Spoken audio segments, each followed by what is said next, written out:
justement, on parle de spontanéité, on parle de télétravail, c'est un sujet bien sûr qui va dans le sens de la thématique, mais on ne va pas faire le bilan de tout ce qu'on a vu lors de la première édition, mais si vous aviez chacun, bien sûr, vous avez des spécialités différentes et vous avez des interlocuteurs différents, mais vous, à votre niveau, si vous aviez on va dire trois conseils à donner à un responsable RH, à un professionnel RH pour pouvoir justement anticiper sur, parce que bien sûr, la ISA, bien sûr que comme toi, on espère une sortie, un retour à une normalité, mais cette normalité ne sera pas celle d'avant, c'est sûr.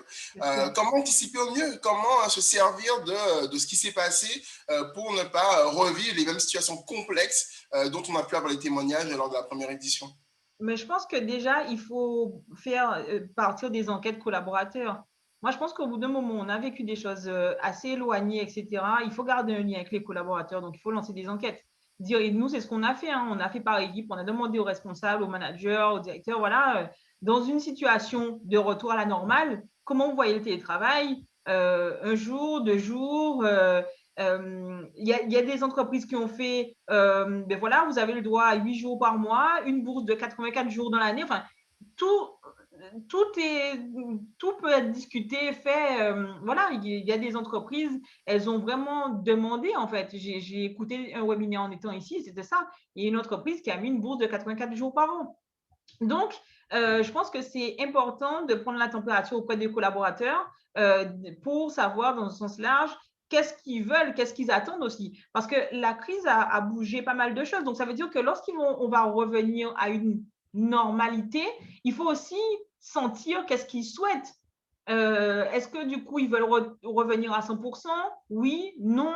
Parce qu'en fait, mettre en place quelque chose, surtout en contexte de crise, ça veut dire qu'on va imposer et contraindre. Je pense que ce n'est pas le moment d'aller contraindre des collaborateurs après ce qu'on a vécu. Donc, il est important de vraiment sentir et de comprendre ce qu'ils ont besoin. Et après, c'est ce que je disais, signer un accord de télétravail avec les représentants du personnel, donc le comité social économique, le CSE, dans les entreprises, c'est voilà, le CSE donne son avis aussi par rapport aux collaborateurs qui leur disent ce qu'ils aimeraient ou pas. Mais c'est important pour moi de mettre en place des enquêtes collaborateurs.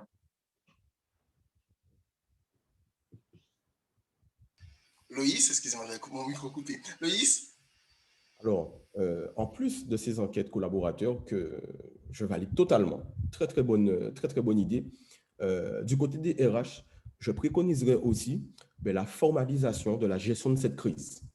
Je pense que personne ne s'y attendait et qu'à certains moments, on a peut-être géré certaines choses de manière spontanée, tout en restant quand même en cohérence avec le cadre légal. Du coup, je pense que pour se prémunir d'une éventuelle pandémie ou d'une autre crise, parce que nous sommes à l'abri de rien et le temps nous l'a montré, formaliser clairement la gestion de cette crise en mettant en place des process et faire des retours avec les managers, les collaborateurs via des échanges privilégiés. Je pense aussi qu'il faudra clairement amplifier les moments d'échange avec les équipes pour pouvoir anticiper et discuter ensemble sur les dispositions à prendre dans le cas où une situation comme celle-ci se présenterait de nouveau. N'hésitez pas à nous poser des questions dans le chat ou à réagir. On va doucement glisser vers la seconde thématique. Mais avant, je vais vous parler de cette mobilité qui a augmenté, les demandes de mobilité externe, mais surtout interne. Je fais comme si, en fait, je reprends surtout vos propos de la dernière fois, vous les experts. La mobilité interne a beaucoup augmenté. Comment justement, même sur ça, comment pallier, comment anticiper? Je trouve que vos deux propos sont de valeur, mais celui de Loïs également sur le côté process, parce qu'on en a parlé avec Laïsa en off un peu, et puis lors de la première édition, sur comment cristalliser un peu les acquis des confinements, des moments forts de cette crise sanitaire pour pouvoir anticiper sur les prochaines. Et naturellement, Laïsa m'a dit... mais du coup, il y a des process qui ont été mis en place, qui ont été rédigés, qui ont été écrits. Mais c'est vrai que c'est important quand même de le rappeler sur la façon même de créer ces process pour que travailler les process, pas juste écrire l'existant ou ce qui a été réalisé, mais plutôt travailler ces process de façon à d'une part, les simplifier, les rationaliser, mais également à les automatiser. Exact. Et le côté mobilité, en fait, on avait déjà un process de mobilité. Et là, on va dire qu'on a mis en place des critères dans la mobilité. Et ça c'était pas fait. C'est-à-dire qu'on s'est retrouvé avec de telles demandes de mobilité en full-time. Donc, du coup, ce qu'on voit maintenant à la mode remote, on travaille tous en remote. Donc, ça veut dire qu'on travaille à 100% télétravail. Si vous voyez des offres sur LinkedIn marquées remote, donc total remote, en tout cas, ça veut dire que le poste, il est en 100% télétravail. Et en fait, les personnes avaient besoin pour de la santé ou autre, ou rejoindre leurs proches, etc. Ça a déclenché le fait de se mettre au vert, de quitter Paris. Clairement, beaucoup de personnes habitaient dans Paris et me disaient « Ah, Laïsa, tu habites en banlieue, oh là là, je ne sais pas comment tu fais. Moi, je suis à Paris, je prends Uber, c'est génial, etc., etc. » Et puis, quand il y a eu le premier confinement, je leur disais « Mais moi, j'ai un parc derrière, j'ai la Seine à côté, et puis… je peux marcher tranquillement. » Et puis, du coup, voilà, l'alarme. Voilà, moi, je veux bien, effectivement, habiter à 1 heure de la Défense. Hein, ça se fait. Ça fait 17 ans que je suis partie et que je me tape les transports et je ne suis pas morte. Mais je comprends ce besoin d'être prêt. Mais dans cette crise, avoir été prêt dans un appartement petit a fait craquer plus d'un. Donc, c'est vrai qu'on a eu de plus en plus de demandes de collaborateurs qui souhaitaient être en 100% télétravail ou délocalisés dans une région qui n'est pas forcément, comme on est multisite, on est sur 9 sites. Je ne compte pas la Réunion parce qu'on n'y en verra jamais, mais sur, on va dire, 8 sites, du coup, au niveau de la France hexagonale, pardon. Et en gros, les personnes peuvent faire une demande, par exemple Grenoble, là où on n'est pas, on est à Lyon, mais on n'est pas à Grenoble. Donc en fait, ils peuvent demander des villes qui sont proches d'autres sites et on va du coup avoir une réflexion sur quels critères on va accepter la mobilité. L'ancienneté, on va mettre du coup des choses, est-ce qu'il y a une réversibilité ou pas, est-ce qu'on va regarder effectivement comment ça se passe au niveau des entretiens du coup annuels, est-ce qu'il y a une satisfaction du manager, est-ce que le manager aussi trouve qu'elle pourra manager cette personne-là à distance pour une question d'expertise, de confiance, etc., etc. Il y a pas mal de critères qui ont été mis en place justement pour pouvoir accorder ou non cette mobilité full-time dans notre région. Parce qu'en fait, si on accorde, on le sait très bien, à un collaborateur, on lui dit oui, mais il faut pouvoir justifier celui qui fera une demande similaire et si on lui dit non. Donc, en fait, on a été confronté à ça. On s'est dit, bon, ok, très bien, si on va sur du full remote, ou etc., ou dans une région à côté, il faut qu'on mette des critères avec potentiellement, par exemple, aller sur le site d'à côté si besoin. Enfin, voilà, un nombre de déplacements pour revoir l'équipe dans le mois, pour garder une cohésion, venir aussi à des séminaires, venir aussi… En fait, voilà, il y a pas mal de choses qu'on met en place, justement, pour, on va dire, cadrer ces mobilités géographiques. Parce que là, on ne parle pas de mobilité transverse, hein. Là, on parle de géographique. Tout ce qui est mobilité transverse, on va dire, ça a été plus ou moins gelé par rapport à la situation sanitaire. Hein. Plus ou moins. Clairement, comme tu nous l'expliquais la dernière fois. Loïs, une réaction? Oui, par rapport à cette problématique-là, en ce qui concerne les mobilités, en tout cas, à l'après-crise, je pense, et là, on peut déjà faire un lien entre notre première thématique et la seconde, je pense qu'il sera nécessaire de mettre en place, voilà, les entretiens professionnels pour clairement faire un récapitulatif. Déjà, parce que mine de rien, ça fait plus d'1 an que nous sommes dans cette crise. Sachant que les entretiens pro sont obligatoires tous les 2 ans, mais peut-être que c'est le moment idéal d'échanger sur la projection des collaborateurs dans le cadre de cette crise et au sein même de la structure. Et même le RH par rapport aux objectifs qui sans doute vont évoluer par rapport à cette crise. Comment accorder les deux? Comment satisfaire les besoins individuels et les mettre en cohérence avec le projet collectif? Et selon moi, l'entretien professionnel peut être l'outil clé, le pivot à la mise en place de cette stratégie à venir. À 100%. Mais c'est vrai que dans l'intitulé, on va arriver dans cette deuxième thématique. Dans l'intitulé, on parle justement du climat social à l'intérieur de l'entreprise. Mais j'aimerais bien qu'on parle d'abord de cette partie-là avant de parler du bilan de l'entretien professionnel. Et je ferai le parallèle encore avec la première édition et puis nos discussions avec Laïsa sur la gestion non plus des conflits, mais la gestion des c'était quoi le terme? On parlait plus d'irritabilité, on parlait plus de micro-conflits que de conflits, mais de façon globale, est-ce que il y a une différence dans la façon de gérer justement les conflits sociaux? Il y en a vraiment, les conflits sociaux ou ce type d'attitude dans l'entreprise. C'est ce qu'on disait la dernière fois. Je pense qu'il y a eu beaucoup de micro-conflits liés à des problèmes de communication, d'interprétation. C'est ce qu'on disait la dernière fois. Il y a beaucoup moins de patience et on ne se voit pas. Donc, tout est décuplé, tout est interprété. Ce qui passait avant ne passe plus.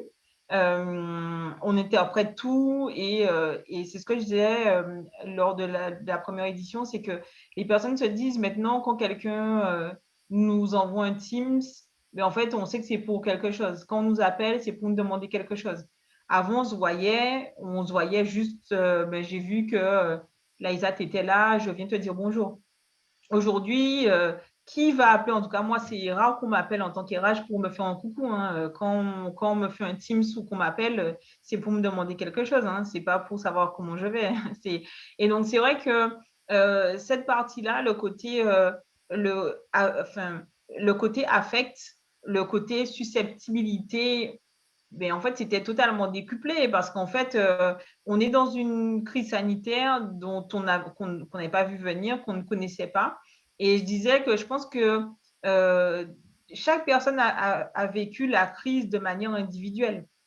Donc, chaque personne aujourd'hui sait comment, du coup, à titre personnel, il a vécu, du coup, la crise et comment il la vit encore aujourd'hui. Et c'est vrai que la difficulté dans des sociétés, du coup, comme la mienne, en mode conseil, avec une moyenne d'âge de 30 ans, on est sur des profils ingénieurs-docteurs qui font plein de choses à côté pour se décharger du côté conseil, pression, chiffres, etc. Et en fait, on leur retire tout ça, clairement. On leur retire le verre du vendredi à côté dans le petit resto en bas du boulot où c'est le sas de décompression. On retire le côté terrasse, même quand il faisait beau l'année dernière, pour tous les sites qui sont hors de Paris et qui ont des terrasses chez nous où ils pouvaient se rassembler, etc. Donc, c'est vrai que c'est dur. On a supprimé les after-work, on a supprimé les séminaires, les galettes des rois, le Beaujolais, enfin, tous les événements de cohésion par site hein, et au global, le séminaire annuel. Et en fait, on retire ça. Donc, c'est vrai qu'on a l'impression que lorsqu'on fait des plénières en ligne avec la direction qui parle, c'est pas la plénière à Marrakech ou à Grégoli-Mano il y a 2 ans. Hein. Enfin, ça fait moins rêver. Hein. Donc, c'est sûr que là, la communication a pris tout son sens, d'autant plus dans cette période de crise sanitaire, parce qu'il fallait faire attention aux mots, au poids des mots, parce qu'on pouvait être plus ou moins touché et on ne sait pas dans quelle situation se trouve chaque personne. Moi, j'ai des collègues qui ont eu des amis, qui ont eu le Covid, leurs proches, conjointes en réanimation, etc., etc. Donc, on peut aller poser une question, mais la personne ne va pas forcément raconter sa vie. Et donc, on peut avoir des personnes, voilà, qui on peut sentir que la personne, bon, elle n'est pas trop bien, mais on ne la voit pas, on n'a pas d'obligation de mettre sa caméra. C'est beaucoup plus difficile de jauger et de juger le climat social dans un contexte de crise sanitaire, clairement. C'est tout naturellement qu'on pourrait voir l'entretien professionnel comme une solution justement pour pouvoir mieux juger de l'ambiance générale, mais également de pouvoir au cas par cas, dans un dialogue où on fait jouer le personnel, l'affect, les ambitions de chacun, comme une solution pour justement mieux gérer cette ambiance globale. Loïs, je pense, vu ton appétence, vu ton entrain pour l'entretien professionnel, je pense que tu seras d'accord avec moi. Bon, mais totalement, totalement, Mathieu. Et aussi, bien contextualiser ce dispositif qu'on appelle les entretiens professionnels. Par exemple, dans le cadre de la crise, et même de manière générale, moi, j'aimerais, dans un premier temps, subdiviser cette approche en 3 contextes. Nous avons les TPE, qui très souvent ont un fonctionnement basé sur le management de proximité. Nous avons les structures ayant entre 11 et 49 salariés, et j'insiste là-dessus, parce qu'après, je vais expliquer pourquoi je parle de ces effectifs. Et ensuite, nous avons les structures qui ont au moins 50 salariés. Pourquoi je le précise? Parce que, au-delà de l'aspect purement réglementaire, effectivement, le législateur, depuis la réforme de 2014, impose la mise en place des entretiens professionnels. Mais au fur et à mesure que nous sommes dans une structure importante, il y a les instances représentatives du personnel, en l'occurrence le CSE, qui a un droit de regard sur la politique sociale de l'entreprise et aussi la politique de formation. Du coup, clairement, à partir du moment où on est dans une optique d'échange constructif, cordial, il y a moyen, effectivement, de mettre en place des process et trouver des solutions pour optimiser, entre guillemets, le bien-être des collaborateurs, mais aussi des managers, parce que les managers aussi sont concernés, et je pense en l'occurrence au RH, qui lui aussi, il est au centre de la réalisation de ce dispositif, mais aussi celui qui doit être écouté.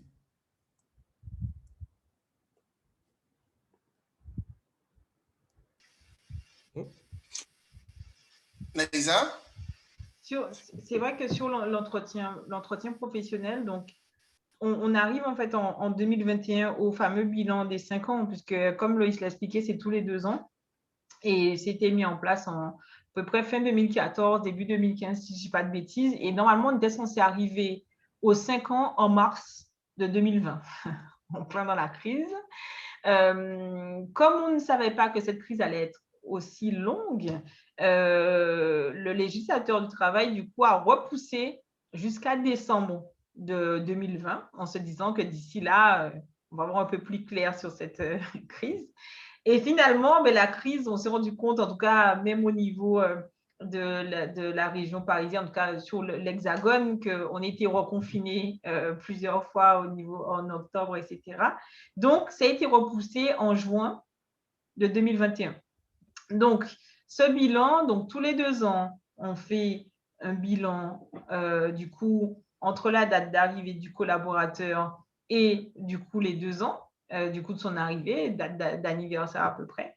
L'idée, c'est vraiment dans cet entretien, un moment d'échange privilégié, et on a eu le débat à la première édition, de se dire, dans certaines sociétés, c'est le manager de proximité qui fait cet entretien pro et non pas les RH.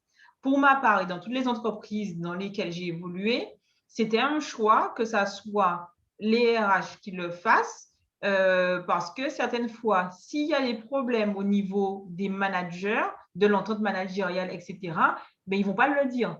C'est le manager même qui fait du coup l'entretien professionnel. Donc, selon la taille de l'entreprise, c'est vrai que la chance que j'ai, c'est que j'ai évolué quand même dans une entreprise qui reste à taille humaine, mais quand on va du coup sur des grosses structures, on peut pas, c'est pas les RH qui font les entretiens professionnels. Mais ce qui est important, c'est que pendant ces entretiens professionnels, on a un moment privilégié, quel que soit le statut de la personne qui fait l'entretien, on a un moment privilégié avec cette personne et on peut, si la personne réussit à, du coup, à mettre à l'aise la personne, le collaborateur, on lui dit, voilà, c'est un moment privilégié, ce qui se passe dans l'entretien reste dans l'entretien, sauf, en tout cas, moi, c'est comme ça que je le présente, sauf si je trouve, pour ma part, qu'il y a des choses à faire remonter à la direction, etc., etc. Donc, à ce moment-là, je donne toujours deux solutions. Je suis une RH à deux solutions. Il faut le savoir, j'ai toujours orienté solution. Je propose soit au collaborateur je lui donne des tips, je le coach pour l'entretien pro pour pouvoir lui permettre de régler son problème avec la personne, etc. OK, première solution. Ou la deuxième, je prends le relais et je vais du coup essayer de débloquer la situation. J'ai la chance d'avoir eu que la première solution où j'ai coaché pendant l'entretien pro les personnes pour leur donner des solutions pour qu'ils puissent affronter le problème eux-mêmes. Avec bien sûr un suivi de ma part pour voir si vraiment ils font ce qu'on s'est dit et que la situation se débloque. Parce que ce n'est pas tout de faire le coaching et puis après, je ne sais pas ce qui se passe, je me dis, allez, j'ai fait ce que j'avais à faire, c'est génial. Et puis un entretien pro, c'est check, c'est fait. Donc, ce n'est pas vraiment comme ça.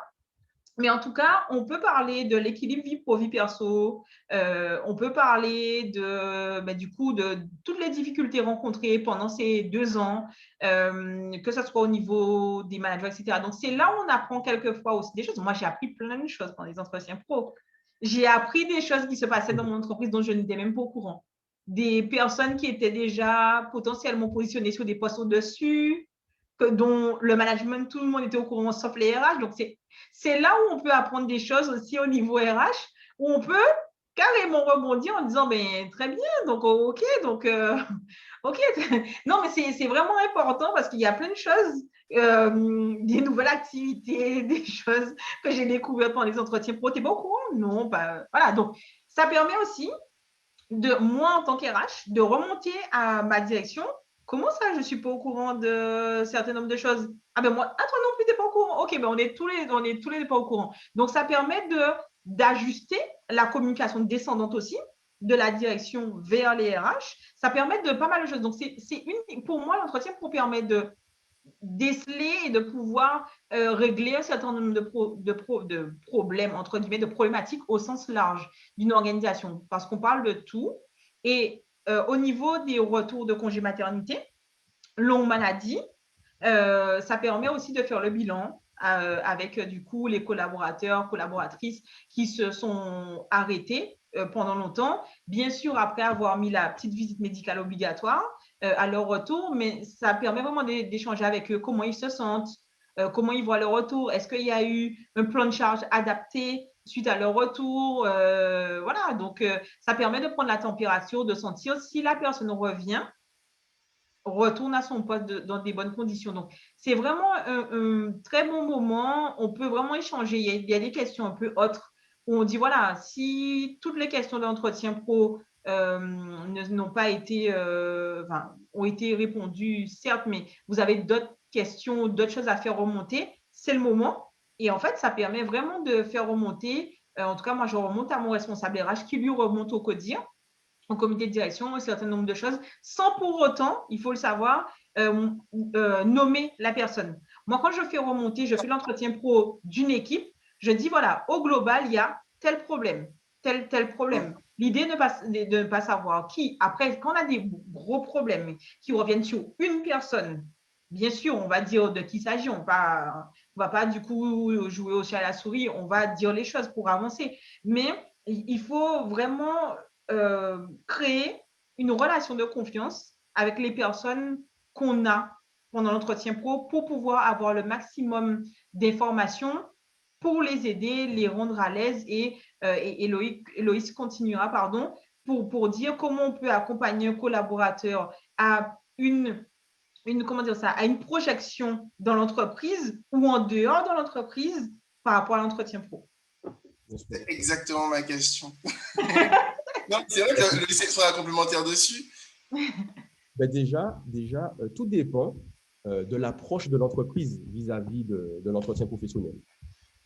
J'ai connu des entreprises qui mettaient en place les entretiens professionnels juste pour répondre à la réglementation légale. Dans ce cas, ça a peu d'intérêt. Et crois-moi, Mathieu, et je pense que Laïsa a dû le voir aussi, dans ce cas-là, ça n'a clairement pas d'intérêt, si ce n'est répondre à ses obligations légales. Il est vrai qu'en tant que salarié, ça peut, entre guillemets, rassurer de voir que son employeur répond au moins à ses obligations légales. Sauf que l'entretien professionnel pousse à une réflexion plus poussée que la simple législation. Qu'est-ce que je veux en faire? Qu'est-ce que je veux faire à partir de ces entretiens? Quel est l'objectif final? Et c'est là où ça devient intéressant. N'oublions pas que c'est un dispositif qui a pour objectif de favoriser le projet d'évolution professionnelle des collaborateurs. Donc, leur proposer un projet évolutif, mais aussi attractif. D'accord? Du coup, pendant cet échange privilégié, cordial et qualitatif, c'est le moment de recueillir les besoins en formation ou pourquoi pas les besoins en mobilité du collaborateur.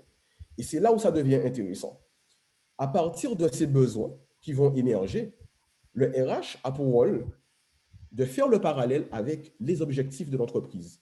OK, est-ce que aujourd'hui, je peux te mettre à disposition ce projet d'évolution? Est-ce que dans cet environnement, tu as une possibilité d'évoluer vers tes aspirations? Si oui, tant mieux. Comment je peux t'accompagner? À travers la formation. OK, comment je vais le financer? Du coup, dans ce cas, construire un projet de co-construction en lien avec la volonté du collaborateur qui me semble cohérent avec ses volontés d'évoluer, avec en tout cas les projets collectifs de la structure. Ensuite, une fois que nous avons mis en place cette première étape, du coup, si je ne peux pas t'accompagner en interne, et on en parlait lors du premier webinaire, comment accompagner la sortie, s'il faut en arriver là. Attention, très souvent, quand on pense à sortie, on pense au négatif. On peut penser, j'ai envie de te dire, au conflit, etc. Pas forcément. Il y a moyen d'accompagner un collaborateur vers la sortie et que chacun s'y retrouve. Surtout que demain, on ne sait pas ce qui peut se passer. Un collaborateur du jour peut être un client demain. On ne sait pas. Donc, comment accompagner vers l'évolution interne si c'est la volonté des deux parties ou une évolution externe? Voilà. Est-ce que pour ça, il faut favoriser justement, plutôt la question c'est plutôt comment favoriser cet échange libre lors de l'entretien professionnel? Parce que Laïsa parlait du fait c'est vraiment un outil pour elle pour pouvoir juger, sonder l'entreprise, hein, mais il existe d'autres solutions par les managers également ou par un consultant externe comme toi, Loïs. Tout à fait, tout à fait. Tout dépend justement, Mathieu, du climat social de la structure.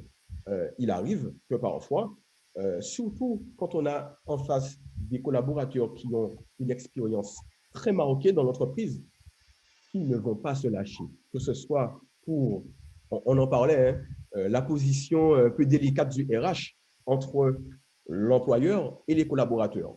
Il arrive que les collaborateurs, ils ne se lâchent pas pendant l'entretien, qu'ils n'aient pas envie de dire des choses en toute franchise, qui parfois ont même peur de le dire.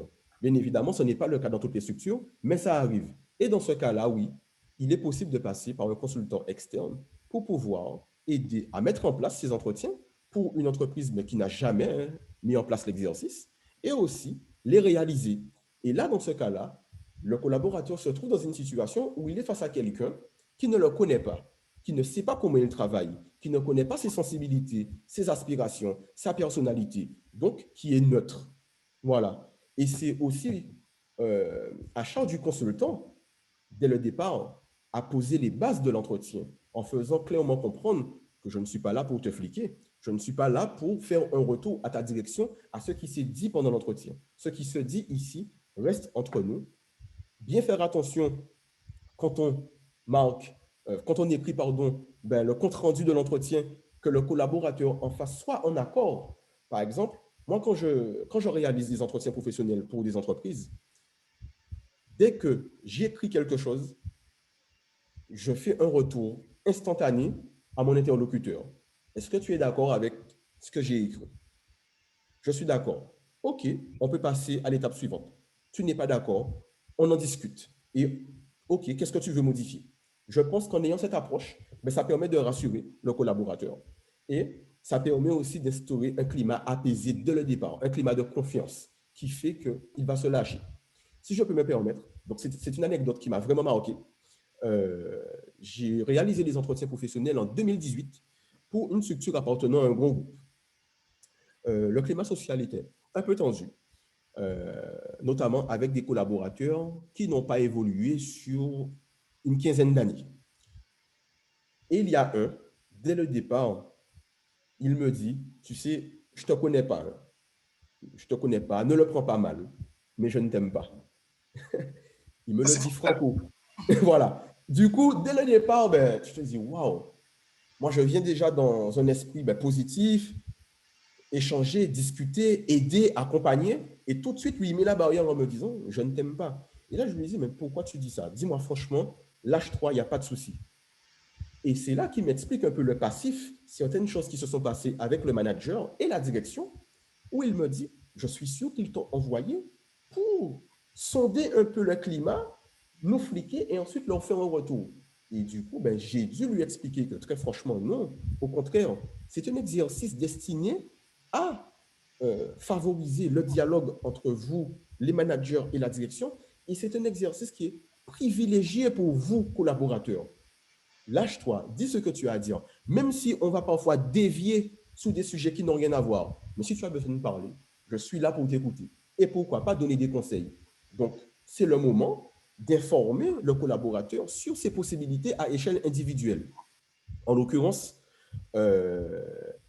ma boîte à outils, toujours prête à dégainer à ces moments-là, j'évoque le CPF. Et là, on se rend compte que beaucoup de salariés, en tout cas je parle des Antilles-Guyane, beaucoup de salariés ne sont pas au courant de l'existence de ce dispositif, Mathieu.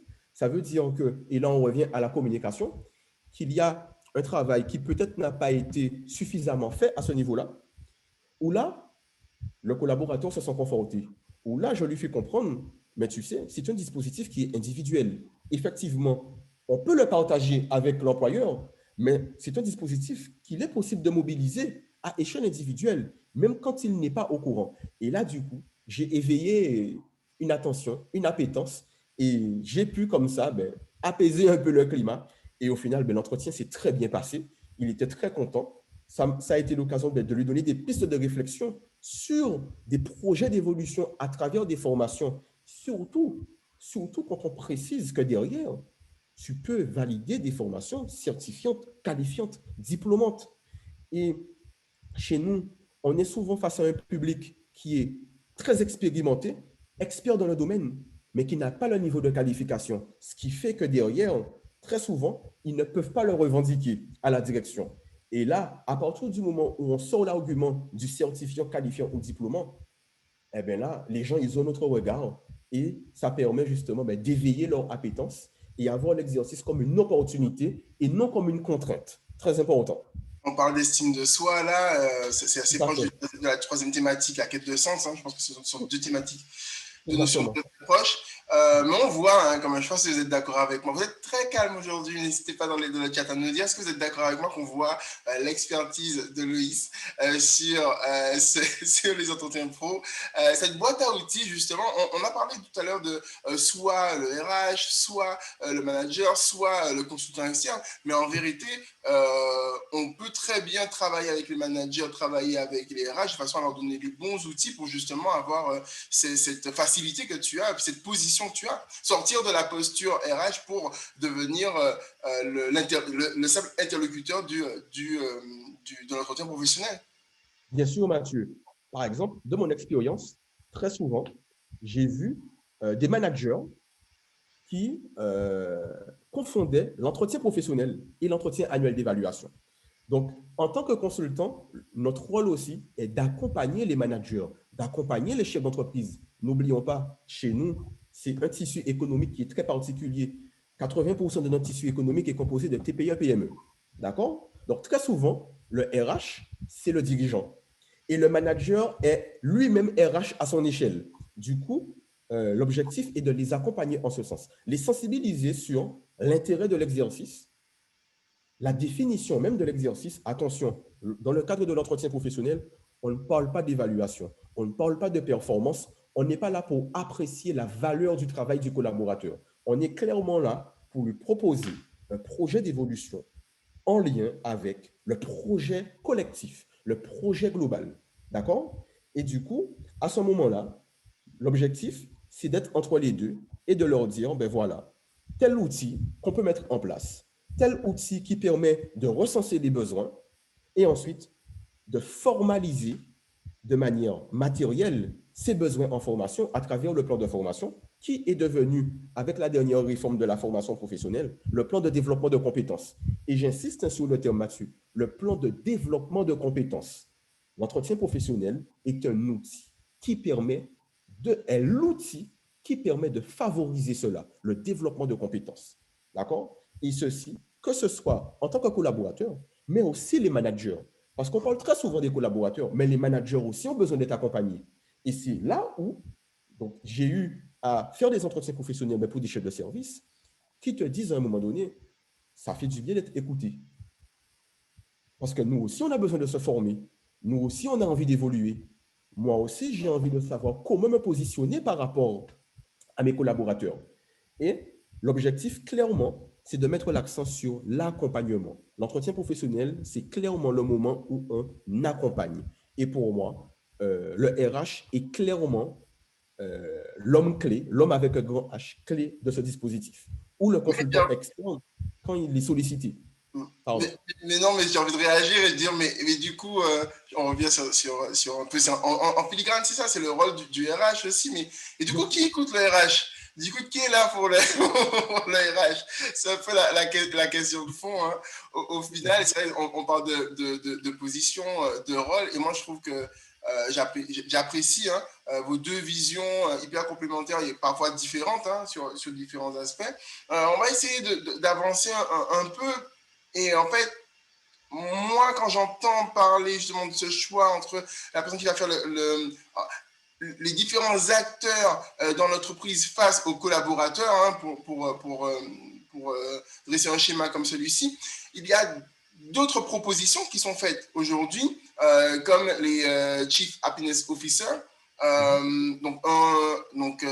En français, ceux qui donnent, je ne sais pas si vous allez pouvoir m'aider, parce que là, je ne pense pas qu'il y ait trouvé en français, responsable du bonheur en entreprise.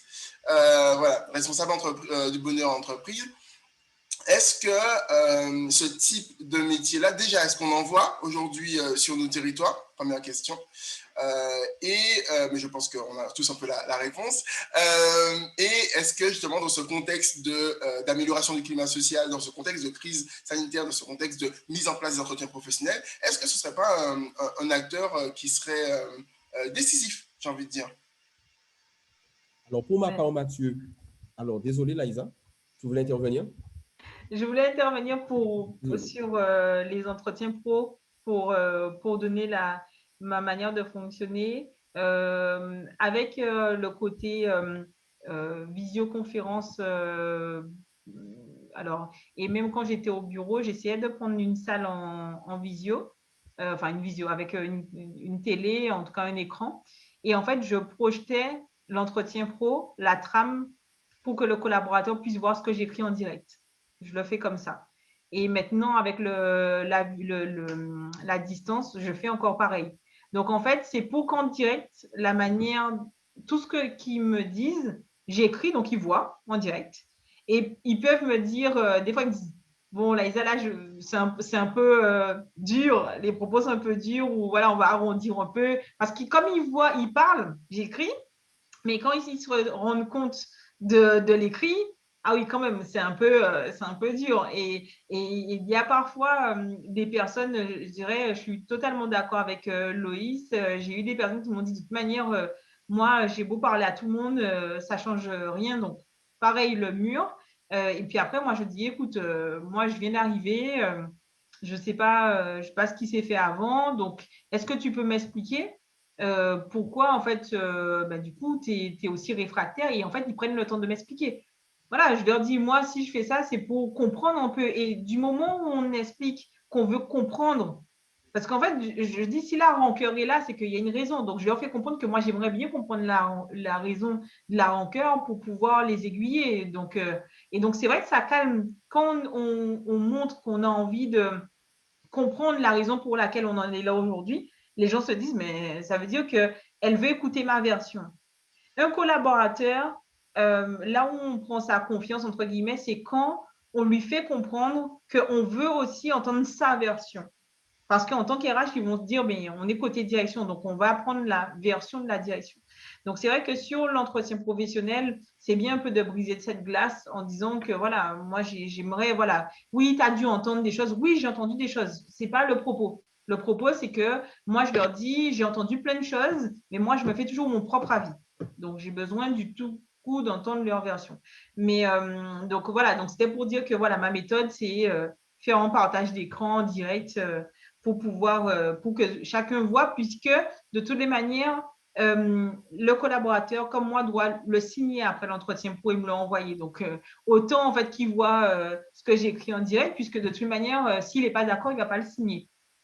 Un peu comme l'entretien annuel d'ailleurs. Mais donc, c'est pour ça qu'il y a des problèmes au niveau de l'entretien annuel. C'est qu'en fait, moi, je sais, hein, je parle pendant 1 heure à mon manager. Il écrit sur un papier au lieu de mettre sur l'outil que je vois et que j'ai préparé. Et puis après, mais en fait, quand en fait, je vois ce qui est écrit, potentiellement, je peux ne pas informatiquement signer, puisqu'en fait, je me dis, mais il a pris des notes. Moi, j'avais préparé l'entretien maintenant parce que dans les entretiens annuels, de manière digitalisée, on peut lancer la campagne d'entretien annuel. On peut demander aux collaborateurs de préparer, de s'auto-évaluer. Et après, ça envoie un workflow au manager qui va voir ce que le collaborateur a écrit, donc sa propre auto-évaluation, pour que lui puisse dire s'il est d'accord ou pas. Mais si après, derrière, le jour d'entretien, le manager, il ne fait pas sous l'outil, il le fait sur le papier et qu'après, mais on ne voit pas en direct ce qui est fait et qu'après, l'interprétation est différente, à tous les coups, moi, j'ai déjà eu le cas, hein, ça bloque. Hein. C'est pas ce qu'on s'était dit, c'est parce que nanana, enfin, ça fait des histoires et ça, c'est une autre thématique d'entretien annuel, on n'y est pas. Mais c'est vrai que c'est souvent des problèmes au niveau RH, problème de com, problème de confiance, parce que entre ce qu'on s'est dit là et ce qui est écrit, en sachant que les paroles par l'écrit restent, c'est l'écrit qui compte dans un entretien annuel. Et je vais aller encore plus loin pour l'avoir vécu. Quand on est confronté à un plan de sauvegarde de l'emploi, l'entretien annuel compte en termes de points pour pouvoir dire si un poste est supprimé, doit être supprimé ou pas. Donc, ça veut dire que c'est selon l'entretien annuel et la note, ça pèse plus ou moins du coup dans la balance du nombre de points. Donc, ça veut dire que si en termes d'écrit, en termes de notation, ben, du coup, c'est mal fait, ben, le collaborateur dans une entreprise où on va sur un conflit qui emmène un plan de sauvegarde de l'emploi, on est mal. Parce qu'un collaborateur peut voir sa place, ben, du coup, son poste, du coup, partir et se retrouver, du coup, sans emploi parce que la note de l'entretien annuel ne correspond pas forcément à ce qu'ils se sont dit pendant l'entretien. Un sujet vraiment intéressant, l'entretien annuel. N'hésitez pas dans le chat à nous dire si c'est un sujet que vous voudriez qu'on explore lors de prochains événements. Oui, parce qu'il y en aura d'autres. Et aussi les autres thématiques qui vous semblent pertinentes pour les prochaines éditions, en espérant que nos deux intervenants pourront entrer avec nous. Laïsa, je dis ça pour Laïsa. Je ne suis pas en Guadeloupe. Laïsa, moi non plus, je ne suis pas en Guadeloupe, Laïsa, je suis dans le sud de la France et tout va bien. Oui, mais je veux te dire que la prochaine fois, tu vois, je serai. Comptez sur moi pour tout faire pour retenir Laïsa avec nous, mais on aura également d'autres intervenants puisqu'on va essayer d'explorer des thématiques. Mais moi, je ne veux pas choisir les thématiques seules ou avec juste nos intervenants. Moi, j'ai vraiment envie que ça vienne de vous. On a eu beaucoup, j'en profite pour le dire, on a eu beaucoup aussi de messages au campus digital. sur des demandes de thématiques, mais également sur des demandes d'accompagnement sur les webinaires. On ne s'était pas rendu compte que c'était un besoin, et c'est vrai que du coup, là, on est en train d'accompagner 3 entreprises sur la création de webinaires en interne, 3 structures plutôt, sur la création de webinaires en interne, et un outil de plus qui peut justement permettre de casser un peu la routine du Teams ou de la visio classique avec des événements un peu plus cheerful autour de thématiques qui nous rassemblent comme on le fait aujourd'hui. Donc n'hésitez pas si vous avez des thématiques. Et en même temps, je regarde dans le chat et je me rappelle que Loïs a un fan club, parce qu'effectivement, on a Stéphanie Rupert qui nous a fait un petit message de témoignage du professionnalisme de Loïs, mais on n'en doute absolument pas de ce professionnalisme. On sent la passion. J'ai un peu introduit un peu cette nouvelle tendance. On a parlé on a quête de sens, on a parlé des notions également d'estime de soi. J'ai introduit le métier, le rôle du chef, du responsable du bonheur en entreprise. Un nouveau métier. Pourquoi je parle de nouveau métier? Parce qu'on va parler également de quête de sens et du retour au pays. Quel est l'impact de ce phénomène? Est-ce que justement on verra apparaître de nouveaux métiers plus facilement? Est-ce qu'on a de nouveaux talents qui arrivent? Je n'en doute pas absolument pas, mais est-ce qu'on a de nouveaux talents qui rentrent? Est-ce que ces nouveaux talents vont insuffler une nouvelle façon de concevoir les métiers, même de concevoir le métier des RH? C'est un peu ma question. Alors, au niveau de ce métier, Chief Happiness Officer, c'est du vent ou pas? De quoi? C'est du vent ou pas, ce métier? Mais clairement, je fais mal à Isa, oui, pour moi, oui, parce qu'en fait, je pense que c'était un effet de mode, clairement. Je pense que c'était un poste qui existait il y a quoi? Il y a, j'ai l'impression qu'il y a plus de 4 ans, qu'il y en avait beaucoup en ligne, à peu près 4 ans, puisque c'était avant que je rejoigne la société où il y avait beaucoup de postes de Chief Happiness Officer. Et puis, on voit qu'on arrive dans un goulot d'étranglement parce qu'il y a ce côté paillettes que les entreprises envoient au niveau des RH, sur leur page d'entreprise, sur les annonces, sur pas mal de choses. Et il y a la réalité terrain. Et en fait, je vais vous parler du coup, partager une expérience avec vous. Quand j'ai quitté la société dans laquelle j'étais pendant 5 ans et demi après mon master RH, j'ai été dans un cabinet de conseil en actuariat banque finance. On me dit, voilà, la moyenne d'âge, c'est 29 ans. Les gens sont open sur, faire évoluer les choses, etc. Et donc, moi, je me dis, génial, je suis très, du coup, innovation RH et je vais pouvoir apporter, du coup, mon savoir, ma connaissance que je vois sur les réseaux, partager ça avec eux. Et en fait, pas du tout. Pas du tout, parce qu'en fait, c'est des profils en actuariat, banque finance, maths financière, etc., maths financière, pardon, et en fait, qui sont à peine sortis de l'école ou dans un poste, ils sont chassés. Clairement, ils sont chassés tous les 4 matins parce que c'est des expertises qui sont très demandées. Donc, quand on a des profils comme ça, et en fait, les collaborateurs, ils savent qu'ils sont experts. Ils n'ont pas peur. En fait, ils se disent, de toute manière, ça ne me plaît pas. Demain, moi, je sais que je vais trouver du boulot, etc. Donc, tout ce qui est fidélisation d'entreprise, donc on parle de recrutement, attractivité, fidélisation, c'est compliqué. C'est compliqué avec des profils comme ça.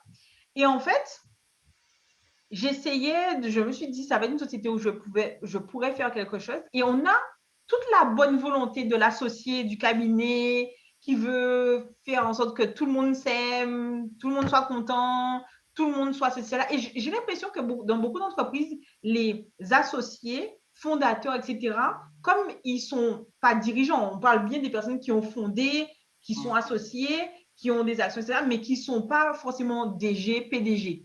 Ils ont une vision en hauteur et ils se disent, moi, j'ai investi dans cette société, j'ai envie que tout le monde s'aime. Clairement, j'ai envie que tout le monde se passe bien, j'ai envie que ça soit comme ça. Après, on a la réalité de terrain du comité de direction qui a potentiellement une vision qui est très business parce que c'est eux qui sont vraiment dans les chiffres, même si le fondateur est là.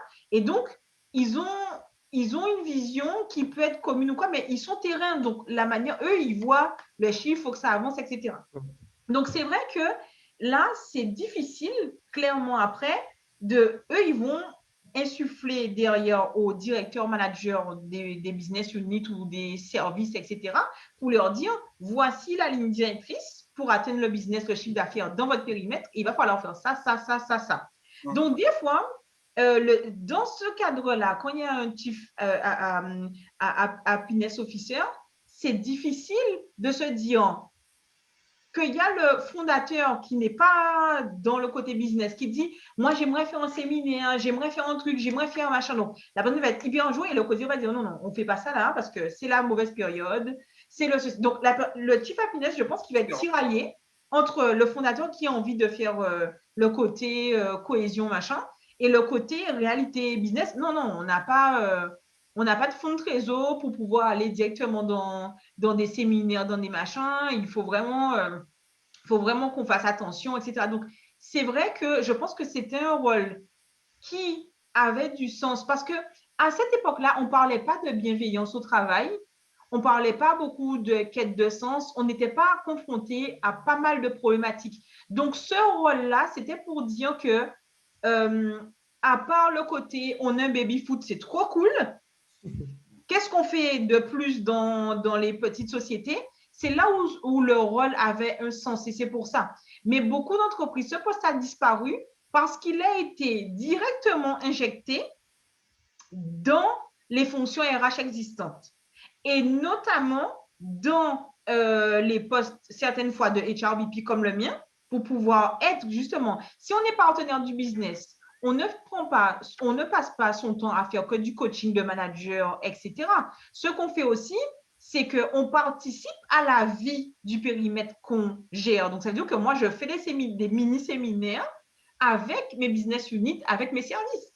Donc, en fait, c'est en ça que le Chief Happiness Officer, finalement, mais je l'ai, puisque je participe plusieurs fois, on fait des tea time, etc. Mais je fais le show, je taquine tout le monde voilà, tous ceux qui mettent leur caméra, je taquine tout le monde et ils me connaissent pour ça. Donc, ça veut dire que ce rôle-là peut-être de Chief Happiness Officer, entre guillemets, je l'ai parce qu'en fait, je connais mes équipes, je peux taquiner, et en fait, je pense que c'est en ça qu'après, il y a d'autres entreprises qui ont des assistantes de production, de direction, etc., et qui gèrent des mini-équipes. Et on leur dit, trouvez des idées pour créer des choses. Donc, je pense que ce rôle-là a été transféré à soit des RH, soit la com, soit la communication interne et RH, parce que nous, par exemple, chez nous, on a une personne qui est dans notre service RH qui fait comme interne et RH. Donc, ça a été dispatché dans pas mal du coup de postes. Donc, on est arrivé à la disparition de ce fameux poste de Chief Happiness Officer. C'est pas pour rien si je parle de ce poste. Merci beaucoup, Liza, pour ta vision. Et je pense qu'elle est très, très proche de la réalité. À part dans le secteur start-up, où ce métier, même s'il évolue, il n'est pas pareil, il n'est pas le même qu'il y a 4 ans, mais il est encore existant. Mais je pense que ta vision est la bonne. Il y a Stéphanie aussi qui nous propose un sujet attractivité et fidélisation et qui est très proche de là où je voulais en venir, l'innovation RH.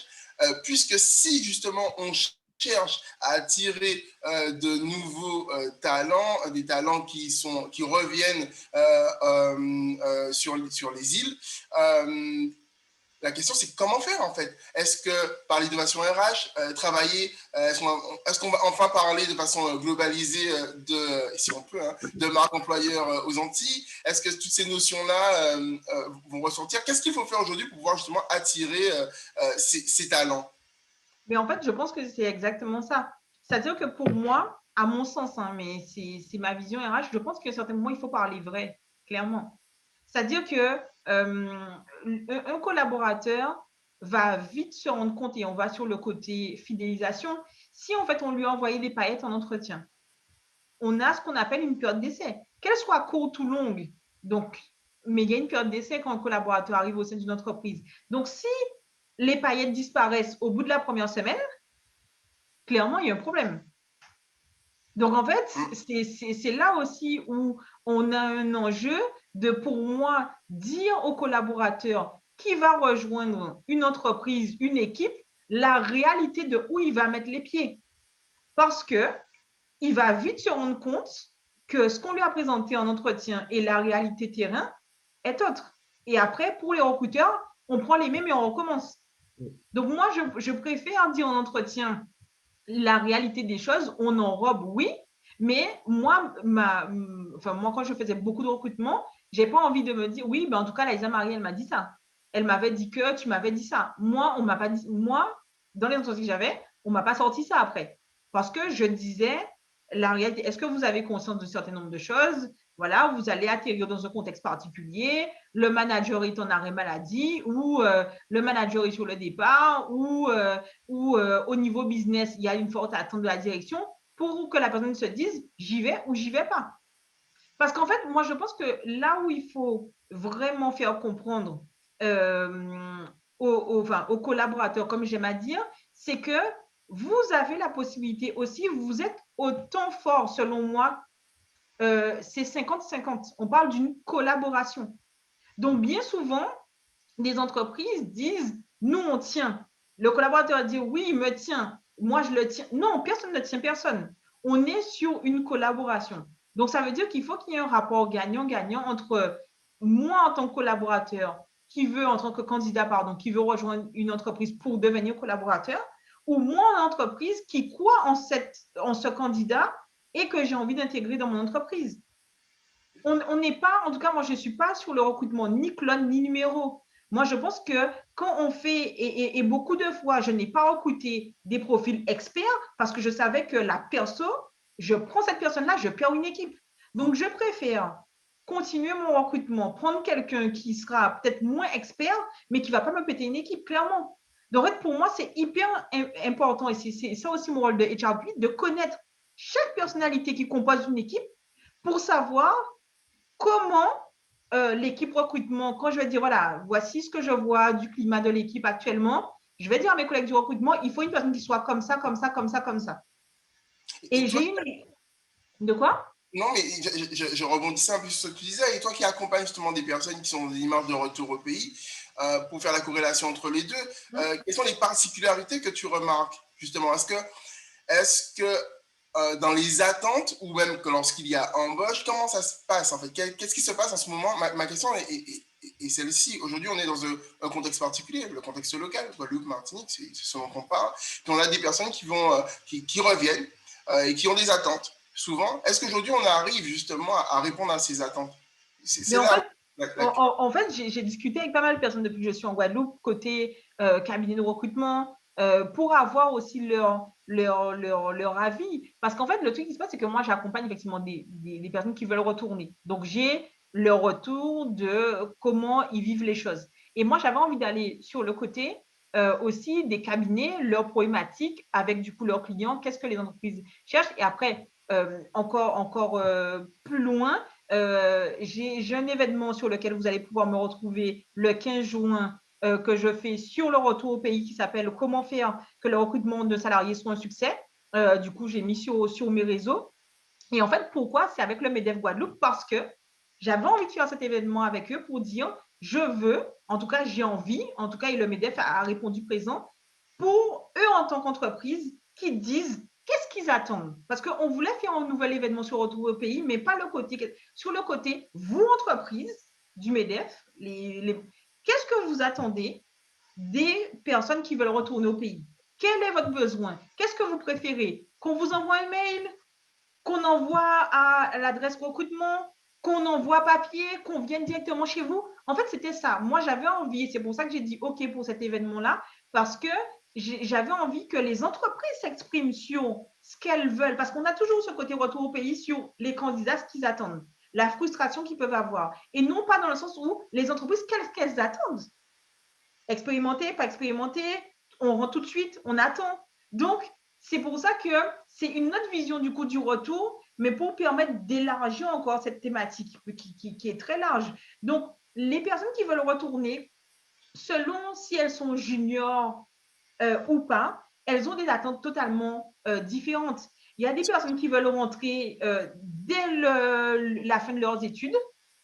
Il y a des personnes qui rentrent une fois qu'elles ont construit une petite famille et qui veulent rentrer, etc.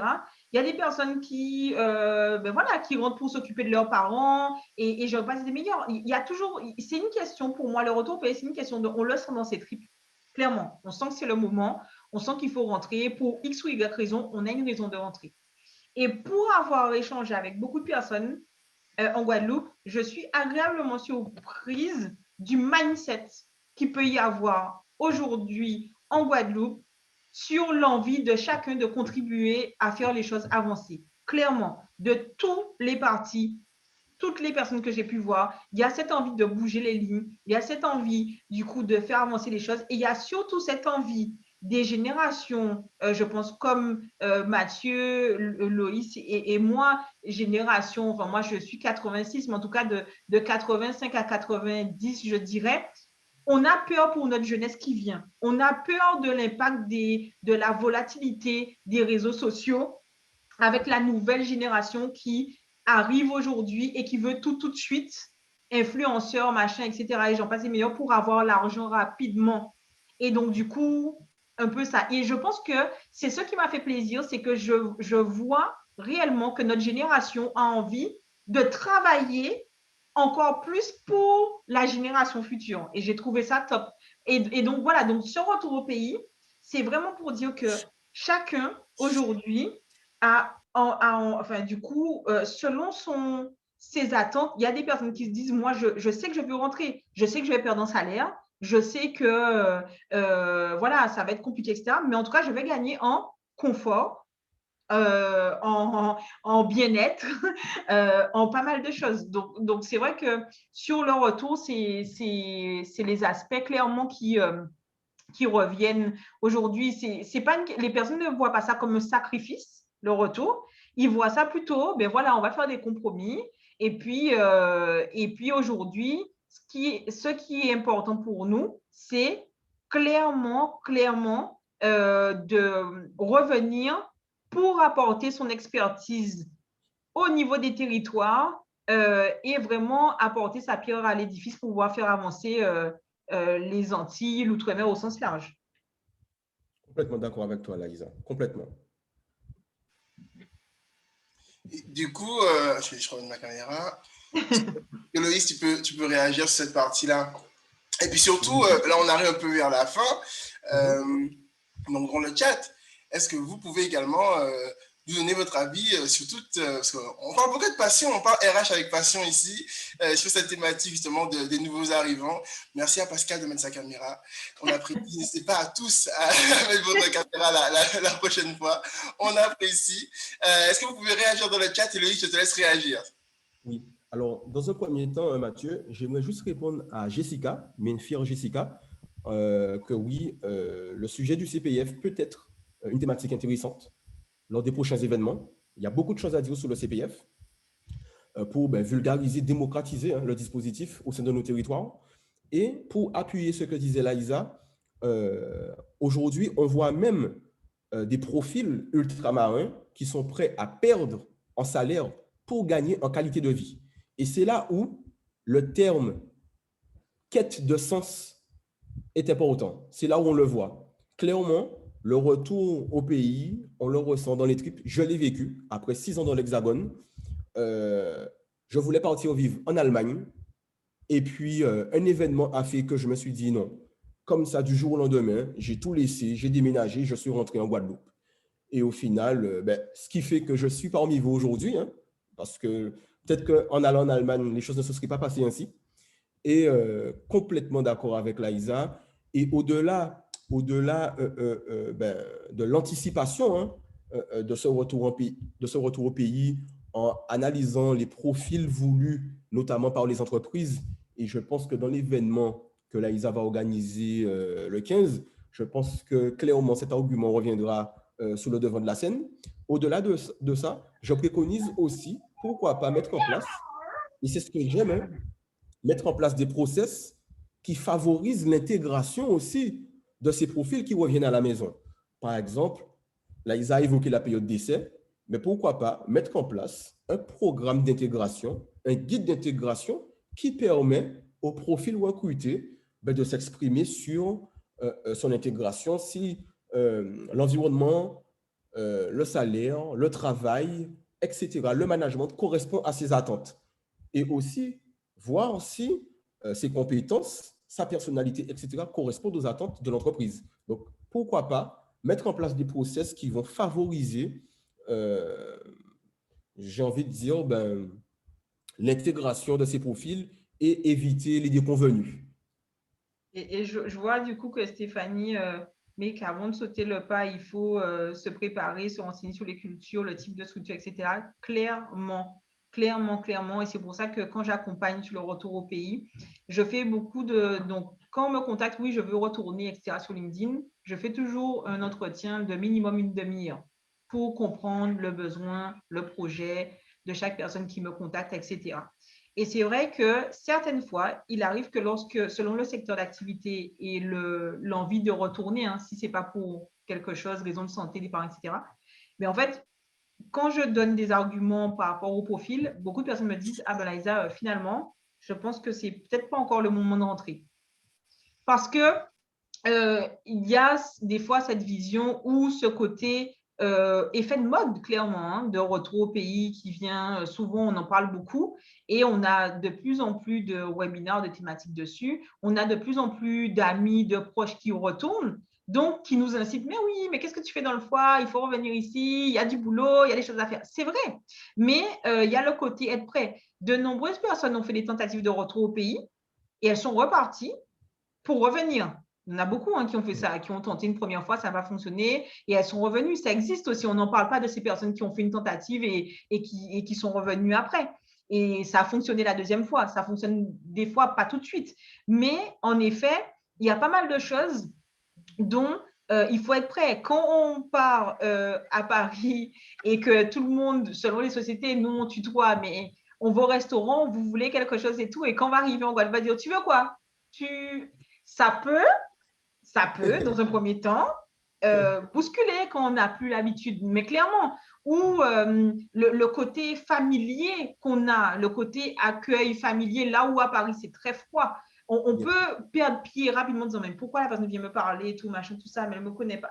Parce qu'à Paris, c'est très cloisonné, c'est très comme ça. Donc, c'est vrai qu'il faut se réadapter à la culture et être prêt aussi à se réadapter. Moi, je sais que beaucoup de fois, les personnes, au tout début, quand je revenais, les personnes s'agaçaient, c'est trop long, Guadeloupe, la poste, si c'est pas digitalisé, ok, ouais, mais c'est chez nous, quoi, c'est comme ça. C'est voilà, c'est pas faire l'INA pour savoir que voilà, tout ne va pas aussi vite qu'à Paris. Mais est-ce qu'on est prêt, quand on est parti, quel que soit là où on est parti, où ça va plus vite, à revenir sur ça? Et puis voilà, et oui, le management paternaliste aussi, parce qu'on est dans des entreprises, voilà, on est dans des entreprises beaucoup plus petites ici, et je pense que oui, on n'est pas habitué à ça, et c'est pour ça que je dis qu'au niveau de la crise sanitaire, on en avait parlé la dernière fois sur la thématique, quand à Paris, là où quand il y a eu la crise ou ailleurs, on est tous avec notre ordi portable flex office pour la plupart, donc on se log là où on a de la place. Quand je pense que la crise est arrivée aux Antilles, tout le monde a des PC fixes. Parce qu'il y a ce côté où le patron doit voir qui vient. Ah, mais t'es pas à ton poste, Laïsa. Je pense aux Antilles, ça doit être ça. T'es pas à ton poste. T'étais en pause. Ça fait 10 minutes que je ne t'ai pas vu. Là-bas, si t'es 10 minutes et tout, moi, quand je me balade dans les couloirs, je me fais happer 50. Enfin, j'exagère, mais je peux m'arrêter tous les mètres. Parce qu'en fait, ah, Laïsa, t'es là aujourd'hui, j'ai en tout cas le voir avec toi. On se voit là. Et en fait, le temps d'arriver à mon bureau, ben, je peux prendre 1 heure parce que à chaque fois, tu as 2 minutes, tu as 2 minutes, tu as 2 minutes, tu as 2 minutes, tu as 2 minutes. Et on ne va pas dire que j'étais en pause parce qu'on va se dire qu'on m'a happé. Je pense qu'ici, si on n'est pas tout le monde, mais le côté paternaliste peut faire, je pense que beaucoup de patrons aiment voir que leur salarié est à côté d'eux. Et ils aiment du coup regarder. Je vois Pascal qui dit « Oh oui !» Donc, oui, on essaye de voir, on voit en effet où la personne elle est, etc. Et ce côté de confiance que la crise sanitaire a bousculé aussi, je pense, aux Antilles, où on ne fait pas confiance quand on ne voit pas. Mais je sens que les sujets, la thématique, je vois enfin des messages dans leur Stéphanie is on fire. Mais du coup, on arrive à la fin. On arrive à la fin, les gars. On a dit qu'on va aller à la pause déj ensemble, 11h30, 13h. J'essaie de rester dans les. Désolé pour Pascal qui n'a pas pu nous rejoindre avant. Voilà, ce sont toutes ces thématiques-là qu'on va garder. On va garder aussi la. J'arrête de faire ma campagne pro Laïsa. On va revenir. Je pense que je vais rapidement. Alors déjà, regardez vos mails, puisque du coup, je vais vous renvoyer le replay. Il gagne un enregistrement d'une partie de l'événement qui va vous être envoyé. Également, on va vous proposer des choses. On en discute entre nous avec Laïsa et Loïs. Et on a envie de vous proposer des choses, d'aller un peu plus loin sur les thématiques, dans d'autres formats, parce que le webinaire, c'est très sympa, ce format post-déj. D'ailleurs, la prochaine fois, je vais rapporter mon repas. Et très sympa, mais on va essayer de vous proposer d'autres formats également, pour aller beaucoup plus loin. D'ailleurs, sur la question du CPF, ce n'est pas tombé dans l'oreille d'un sourd. Je pense vraiment qu'il y a un point à faire dessus. C'est très, très important. Donc, on va revenir très, très rapidement. Moi, je pense que dans 2 semaines, je vais rapidement vous proposer une nouvelle date dans 2 semaines et puis vous proposer d'autres choses. Vous envoyer un premier mailing au campus digital également pour pouvoir prendre contact avec vous. Essayer de faire en sorte que vous compreniez un peu plus notre démarche et de comprendre la vôtre pour, encore une fois, comme cet événement, ce webinaire pertinent que l'on propose, on essaie de proposer du conseil, de la formation de façon pertinente et avec des intervenants, mais vraiment génial, comme Aïsa et Loïs. Franchement, merci encore à nos 2 intervenants. Merci à tous ceux qui ont pu être avec nous. Tu disais, Loïs? On disait merci à toi. Ah ben, merci beaucoup. Je pourrais, si vous pouvez envoyer les vidéos pour moi, s'il vous plaît, l'enregistrement, ce serait bien. Si tu inscris, tu oui, reçois parce qu'en fait, le sujet m'avait vraiment intéressé. J'ai quelque chose à rendre bientôt sur justement la gestion RH et machin. Enfin, désolé, hein, machin. Mais bon, avec le décalage, la réunion, tout ça. Mais la réunion. Oui, Ah oui, c'est ça. Il est 21h07 et moi, j'ai terminé le boulot. Et vraiment désolée, mais j'ai bien eu la minuterie sur le téléphone, mais c'était moi qui n'étais pas disponible. Mais j'aimerais bien avoir l'enregistrement afin de pouvoir m'inspirer. Merci encore pour tout le monde et n'oubliez pas de m'envoyer les invites. Merci. Génial. Ouais. Merci beaucoup. À bientôt à la réunion. À bientôt à la réunion. Voilà. Oui, c'est ça. Bonne soirée. Bonne journée. Nous, c'est soirée, oui, hein, il est 21h. Bonne soirée alors. Oui. Je voudrais intervenir. Moi, c'est Magali de Guadeloupe. J'appelle de Guadeloupe. Et en fait, je voulais savoir s'il y a la vidéo de la première partie. Est-ce qu'il est possible de me l'envoyer? Ah, Mathieu. Tout à fait, il y a la vidéo. Alors, je suis un peu comme Naïsa, il est 19h de mon côté, donc du coup, je ne suis plus seul. C'est Naïsa bientôt, en fait. Effectivement, donc on a la première édition qui a été enregistrée et vous pouvez la retrouver également sur YouTube. Donc, je vais vous l'envoyer également. Ok, parfait, merci. Alors, je vois voilà, 2-3 personnes qui veulent les vidéos. Je vais renvoyer en fait les 2 vidéos, celle d'aujourd'hui et celle de la fois précédente. Il y a mon assistant qui est avec moi. On va vous laisser. Encore une fois, un grand merci à nos intervenants d'aujourd'hui. Je pense que la 3e thématique était remplie de thématiques en vérité, donc je pense que ça va faire l'objet d'autres éditions. On va essayer également de vous proposer des ateliers sur des outils de digitalisation de vos activités, de vos services qu'on prépare avec Laïsa et Loïs. Et puis également, Laïsa, qui a un événement, est-ce que tu peux rappeler l'événement avec… Oui, du coup, c'est l'événement, du coup, ça s'appelle en fait « Retour au pays, comment faire pour que le recrutement de salariés soit un succès ». Et en fait, c'est avec l'Union des entreprises, donc le MEDEF Guadeloupe, Mobility Outre-mer, et du coup, Caraïbes Expat et du coup, Laïsa Marie Consulting, donc ma société.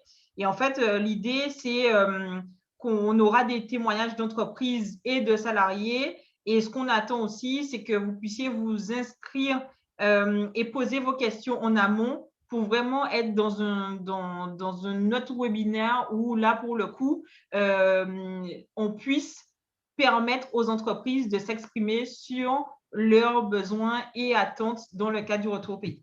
Voilà. Donc, c'est le 15 juin à 13 h. Et l'inscription se fait par téléphone auprès de Vladimir, du coup, du MEDEF. Et j'ai déjà mis toutes les infos sur LinkedIn, sur ma page laïsa.marie.consulting sur Instagram. N'hésite pas à nous envoyer des informations, je les mettrai dans le… Je suis désolé. Je les mettrai dans le mail que je vais envoyer à tout le monde, donc tu peux prendre les infos. Parfait. Merci à tout le monde. Merci. Merci beaucoup.